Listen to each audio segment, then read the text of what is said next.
لنفد البحر قبل أن تنفد كلمات ربي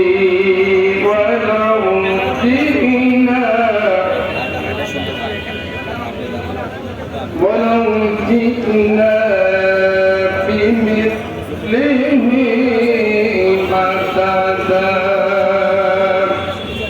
صدق الله العظيم. السلام عليكم ورحمة الله وبركاته.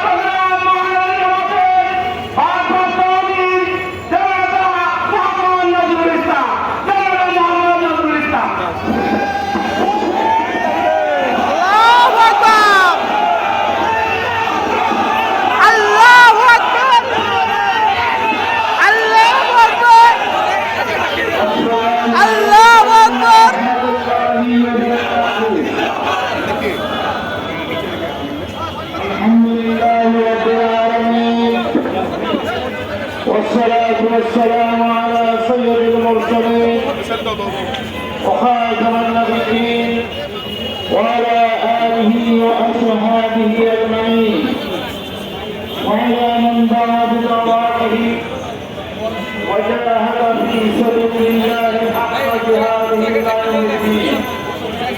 أما بعد কেন্দ্র ঘোষিত কর্মসূচির অংশ হিসেবে চট্টগ্রাম মহানগর জামাত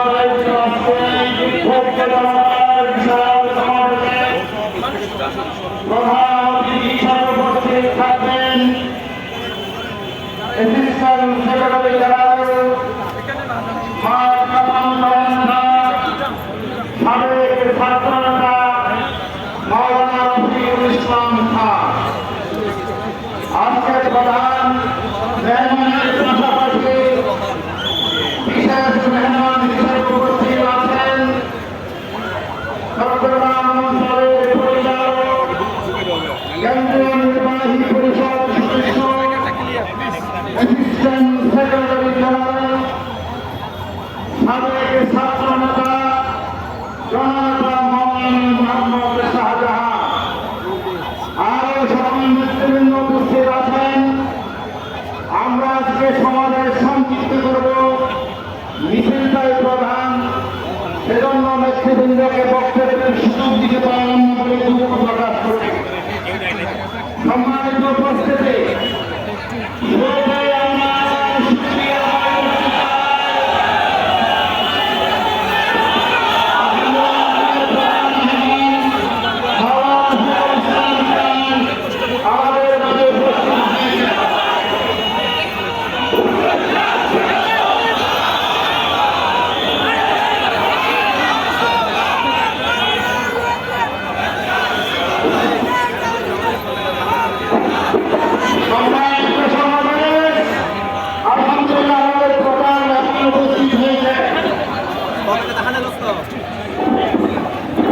আজকের সমাবেশের শুরুতে মহান রব্বুল আলামিনের শানে লাখ কোটি সুযোগ প্রশংসা করতে চাই। আমরা সকলে বলি আলহামদুলিল্লাহ।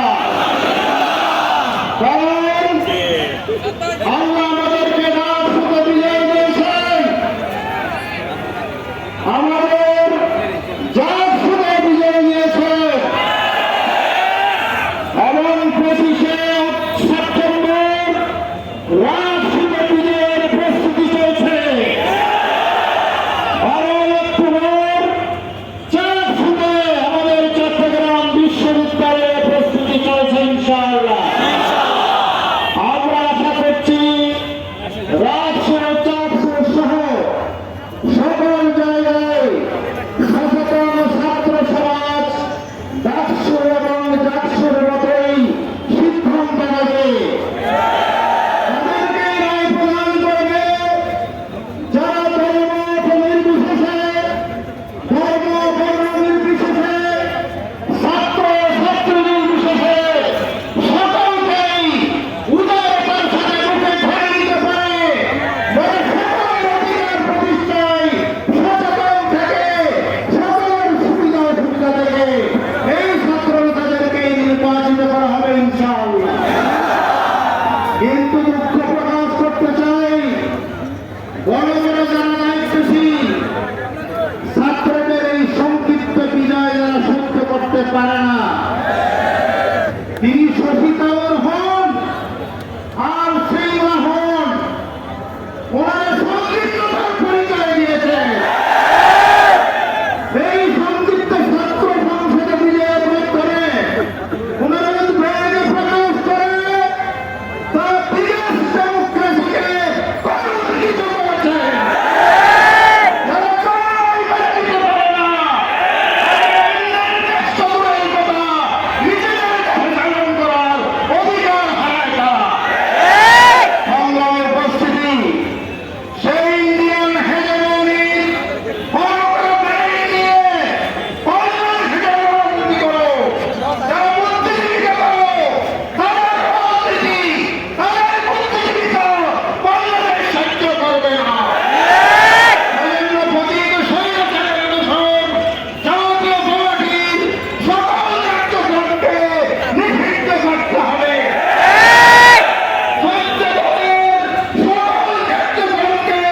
নিষিদ্ধ ঘোষণা করতে হবে। জুলাই সনদকে কেন প্রভিশনাল কনস্টিটিউশনাল অর্ডার দিয়ে কেন নিযুক্তি দেওয়া হবে না? কেন আপনারা এখানে তাণ্ডব চালাচ্ছেন? বাংলাদেশ তো দাঁড়িয়ে আছে প্রভিশনাল কনস্টিটিউশনাল অর্ডারের উপরেই। বাংলাদেশের সংবিধান পাস হয়েছে 1972 সালের নভেম্বরের 4 তারিখে এবং কার্যকর হয়েছে 16 ডিসেম্বর 1972 সাল থেকে। তাহলে 26শে মার্চ থেকে 16 ডিসেম্বর 1972 পর্যন্ত কিসের ভিত্তিতে মুক্তিযুদ্ধ এবং দেশ পরিচালিত হয়েছে জানতে চায়। সেই শিকার হচ্ছে প্রভিশনাল অর্ডারের উপর পরিচালিত হয়েছে। এরপর সেই শিবির হত্যাকাণ্ডের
প্রভিশনাল সাংবিধানিক আদেশ দিয়ে জুলাই সনদকে আইনি মর্যাদা দিতে হবে এবং জুলাই ঘোষণাপত্রের বিরুদ্ধে প্রকাশ করতে হবে।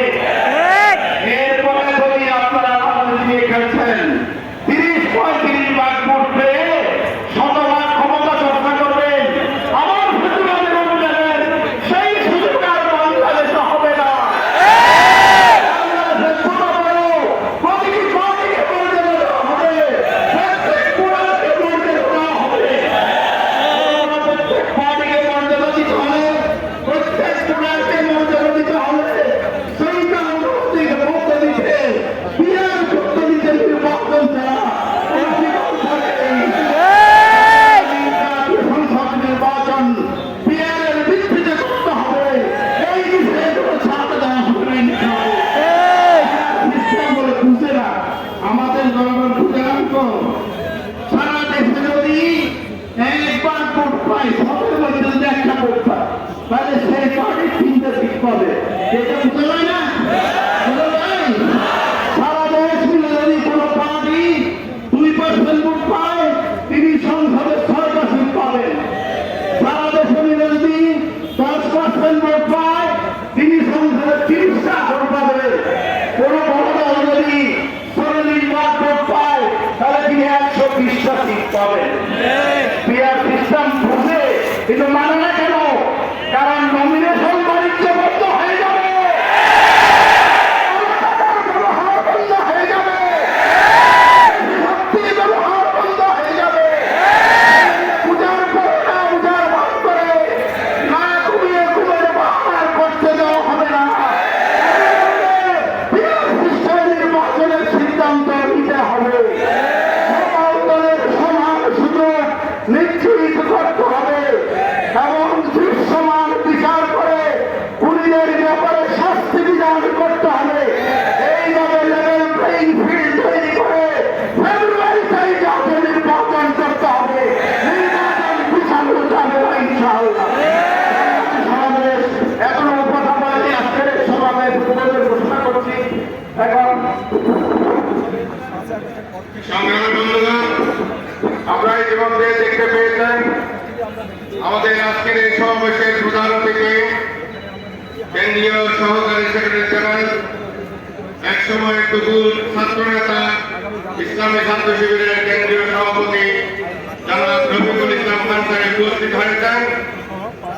এখন আপনাদের সামনে বক্তব্য পেশ করার জন্য আমি বিনীতভাবে আহ্বান জানাচ্ছি কেন্দ্রীয় অন্যতম সহকারী সেক্রেটারি জেনারেল, চট্টগ্রাম অঞ্চল পরিচালক, আমাদের প্রিয় নেতা মাওলানা মোহাম্মদ শাহজাহান।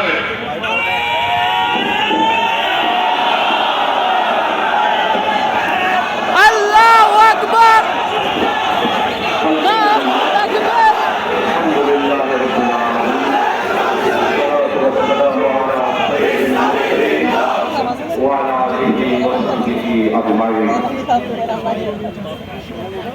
জুলাই সনদের আইনগত ভিত্তি প্রদান এবং সে আলোকে আসন্ন জাতীয় সংসদ নির্বাচন অনুষ্ঠান সহ 5 দফা গণদাবির আদায়ের লক্ষ্যে বাংলাদেশ জামাত ইসলামী সহ